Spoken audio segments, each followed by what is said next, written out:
Welcome to the Compass Audiocast. I'm your host, Hawa Kambian. Prepare to revisit the compassionate wisdom many of us heard in our youth so that we can mindfully apply it to reimagine a future of work that we can all shape for the better. Hello, everyone. Welcome back. Thank you so much for joining me again here on the Compass Audiocast. The quote we are chatting about today is, "Choose friends with care. You become what they are." So when I was a young child, what this generally meant to me was don't get into a gang or do drugs, finish school, and stay out of trouble. There's always been this idea in my family that working and working hard helps keep you distracted enough that you're out of trouble and you don't have the time to kind of get into destructive, harmful activities. So when I started working, what this started to mean a little bit more to me was that the people and environment I work in has a big impact on my reality, my peace, and my growth. So the experience this pulls me back to is kind of a melange of situations that have happened. I've had some professional doozies that have involved this element of increasing inconsistency in a work environment and in a work culture. And it culminated in a whiplash type of event of rash communication with people that I worked with. So contradictory statements like, "You need to leave," and then, "Oh no, you need to stay." Or, "Hey, what a great review." "Oh, actually, your review was terrible."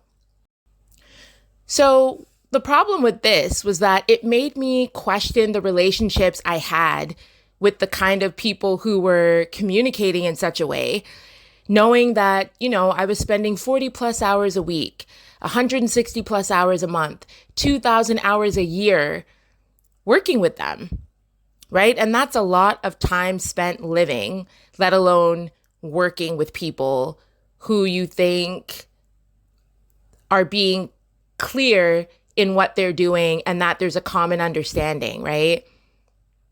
And also because the inconsistency and some of these red flags around it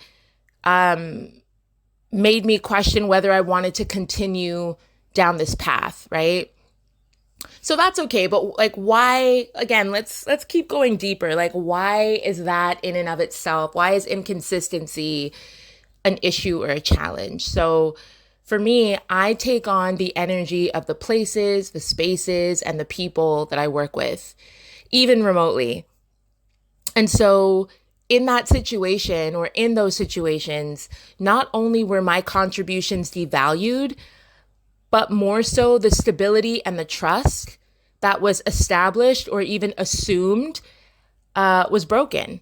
And so I don't know about you, but my motivation to do my best work is lukewarm when mixed signal leadership is on the agenda. So let's jump into bridging some of this experience, right? So initially, my negative state was confusion and feeling blindsided by the inconsistency in those spaces, right? The buildup and then these kind of big moments of just, okay, wow, I really don't know what to think, or I really don't understand what's going on. And I would ask myself, what was I doing that was flipping opinions in a matter of days that no one would talk to me about up front and instead would just share their final conclusion on the matter? What I really wanted was to feel clear and confident about my standing with the leadership teams I supported, that they recognized the benefit I was adding, and that the reward for that would be respect, stability, and growth in the workplace. And I really want to hit home on this in terms of work experience development, because for me, those elements of respect, stability, growth are so key in the workplace. And for me, their absence is a sign of the slow decline of my mental health. So that might sound dramatic, but if you've ever been in a situation where you've noticed your streak is increasing for the number of days you have to drag yourself out of bed to start work, that's your mental health kicking in. If in social situations, many of your conversations pivot towards something negative that happened at work that's frustrating you, that's your mental health, right? And of course, life is full of ups and downs, and it's normal to have the high peaks and the low valleys. However, when you can start to track that trajectory, it's important to start paying attention.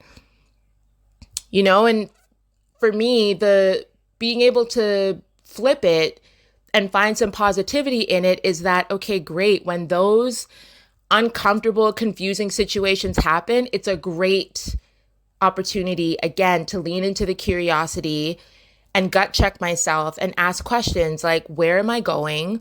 Why? And how? Those questions help my mind make the connection between whether current and future Hawa are on the same road, or whether these two versions of myself are getting lost along the way because of things happening in my external environment. Sometimes the comfort of routine makes it easy to forget that these kinds of questions matter along our professional journey.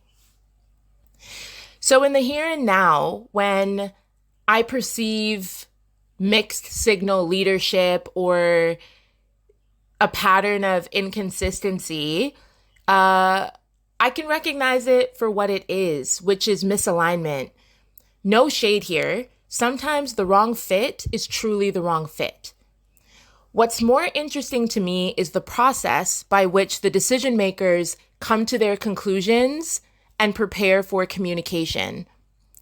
So here's a little operational culture 101, which is quite simple to overlook since it often doesn't happen publicly. And most company culture is recognized as things that are externally published and promoted.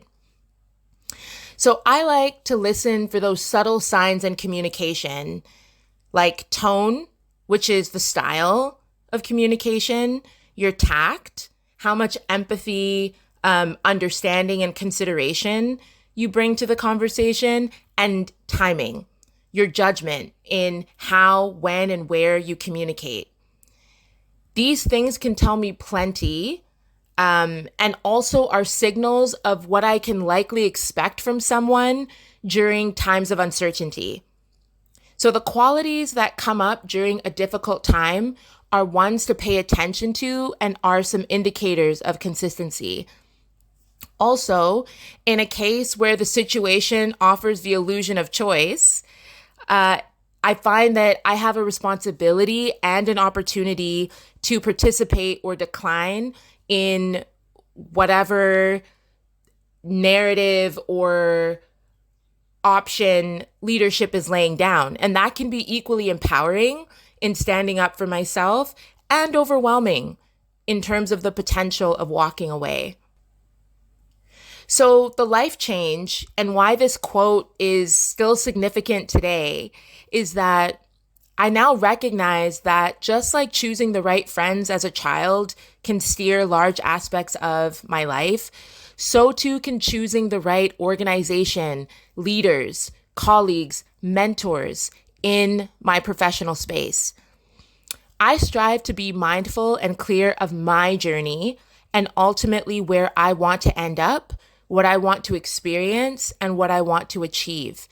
This way, when life starts happening around me, my compass is so magnetized to my North Star that it makes the should I stay or should I go inner monologue so much easier to navigate. In some cases, staying somewhere could be the best situation for me, and in others, the road less traveled may be what I'm more called towards. So I'll be real. In most of these situations, I opted to move on, forward, and up. For me, knowing the direction of my journey helps me to center the bigger picture of my life and my mission to what is best for me, because like the quote says, I become who and what I surround myself with.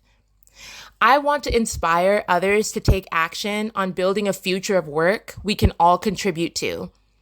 I have an article on LinkedIn that supports founders and leaders in organizations to generate more consistency and clarity amongst the different levels of employees in their organization, so that strategy, planning, and execution can align more in a focused and harmonious way.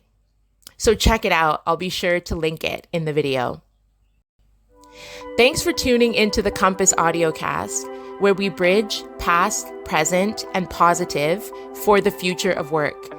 Please like this post if you found it useful, share it with someone who may need to hear it, and subscribe if you want to be notified when our next one comes out. Leave me a comment to share a professional inconsistency that you recognize as a fork in the road moment and how you thought through your next steps. Thanks, and I'll see you on the next one.